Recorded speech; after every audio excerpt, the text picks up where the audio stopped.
அம்மா, நான் இன்று யாத்ராவின் வீட்டிற்கு சென்றிருந்தேன். அங்கு கீதா அம்மாவின் டைரி இருந்ததா, அதை நான் என்னுடன் எடுத்து வந்துவிட்டேன். இந்தோ இங்க பாருங்களேன் என்று டைரியை மனோதேவியிடம் காண்பிக்கிறான் குழந்தை சாம் ஜோஷ்வா. கோபமடைந்த மனோதேவியோ டைரியை வெடுக்கென பிடுங்கிக் கொண்டு, ஜோஷ்வா, என்ன இது பழக்கம்? அடுத்தவர்களுடைய வீட்டிற்கு சென்று அவர்களுடைய அனுமதி இல்லாமல் ஒரு பொருளை வீட்டிற்கு எடுத்துக்கொண்டு வருவது சரியில்லை. ஜோஷ்வா, கொஞ்சம் மாற்றிக்கொள் என்று அவனை கடிந்து கொண்டு டைரியின் சில பக்கங்களை புரட்டுகிறாள். அதில் ஒரு பக்கத்தில் அவருடைய கண்கள் நிலைத்து நின்றது. அதில் ஒரு கவிதை எழுதப்பட்டிருந்தது. தன்னவன் தன் மீது காதல் கொள்ளவில்லை என்றாலும் தன்னவன் மீது கொண்டுள்ள காதல் என்றும் குறையாது. உன் நினைவை சுமர்ந்து காத்திருக்கிறேன் உனக்கானவள் என்று எழுதியிருந்தது. அதன் கீழே, என்னவனான ஆனந்தை நான் என்றும் மறக்க மாட்டேன் என்று எழுதியிருந்தது. அதை படித்த மனோதேவியோ திக்பிரமை பிடித்தவள் போல் நின்றுவிட்டாள். அவளுக்கு கீதாவை தவறாகவும் எண்ண முடியவில்லை. அவளின் கணவனான ஆனந்தையும் தவறாக எண்ண முடியவில்லை. கீதாவின் மகள் யாத்ராவும் ஆனந்தின் மகன் சாம் ஜோஷ்வாவும் ஒரே பள்ளியில் ஒன்றாக இப்பொழுது படித்து கொண்டிருக்கிறார்கள். 10 வருடங்கள் கழித்து கல்லூரி தோழி என்று அறிமுகமாகியிருக்கிறாள் கீதா. அவளையும் தவறாக நினைக்க முடியவில்லை.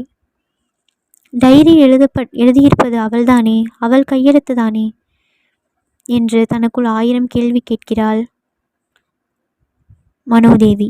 இது குறித்து தன் கணவனிடம் எதுவுமே பேசவில்லை. மறுநாள் காலையில் ஆனந்த் இல்லாத சமயத்தில் ஆனந்தின் கல்லூரி பருவ தோழனான பிரகாஷ் வருகை புரிகிறான். வாங்கண்ணா, வந்து உட்காருங்க என்று வரவேற்கிறாள். எப்படிம்மா இருக்க, நல்லா இருக்கியாம்மா என்று நலம் விசாரிக்கின்றான். நல்லா இருக்கேண்ணா, ஆனால் உங்கள்கிட்ட ஒன்று கேட்பேன், தப்பாக நீங்கள் எதுவும் எடுத்துக்கக்கூடாது. கேளுமா, உனக்கு இல்லாத உரிமையா? அண்ணா, கீதா யாருன்னு உங்களுக்கு என்று தயங்கி ஆரம்பிக்கும் பொழுதே அவனுக்கு தெரிந்துவிட்டது. கீதாவை பற்றிய உண்மைகள் மனோதேவிக்கு தெரிந்துவிட்டது என்று. தேவி, நீ இதை எதற்கு கேட்கிறாய் என்று எனக்கு தெரிகிறது. கீதா எங்களுடைய கல்லூரி பருவத்தின் தோழிதான். கீதா உன்னுடைய கணவனான ஆனந்தை காதலித்தது உண்மைதான்.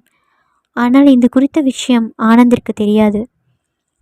இது சம்பந்தப்பட்ட கேள்விகள் எதையும் ஆனந்தை கேட்டு அவன் மனதை கஷ்டப்படுத்தி விடாதே. ஏனென்றால் ஆனந்தின் கண் பார்வையில் கீதா தோழி மட்டும்தான். அதை நினைவில் வைத்து கொள்ளம்மா என்று கூறிவிட்டு அவன் வெளியேறுகிறான். டைரியை திருப்பி ஒப்படைப்பதற்காக கீதாவை தேடி செல்கிறாள் மனோதேவி.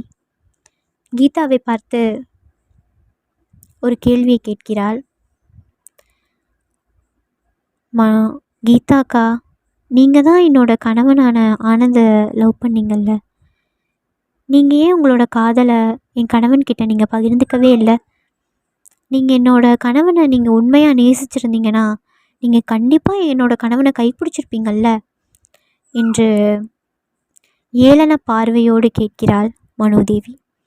அதற்கு கீதாவோ பொறுமையாக, மனோ, காதல் என்பது கைகளை கோர்த்து கொண்டு இமை மூடி தோளில் சாய்வது மட்டும் இல்லையம்மா, தன்னவனுடைய நலனை கருத்தில் கொண்டு விலகி இருப்பதும் காதல்தான். என்னை பொறுத்த மட்டில் ஆனந்த் சந்தோஷமாக இருந்தால் போதும், அவன் என்னுடன் இருந்தால்தான் மகிழ்ந்திருப்பான் என்பதெல்லாம் கிடையாது. அவன் எங்கிருந்தாலும் சந்தோஷமாக இருந்தால் எனக்கு அதுவே போதும் அம்மா. அது மட்டும் இல்லாமல் ஆனந்தை நான் மணந்திருந்தால் என்னுடைய குடும்பத்தை நான் எதிர்க்க நேரிட்டிருக்கும், அவனுடைய குடும்பத்தையும் அவன் எதிர்க்க நேரிட்டிருக்கும். என்னுடைய காதல் யாரையும் துன்புறுத்த வேண்டாம் அம்மா. அதனால் நான் ஒதுங்கி நின்று விட்டேன்.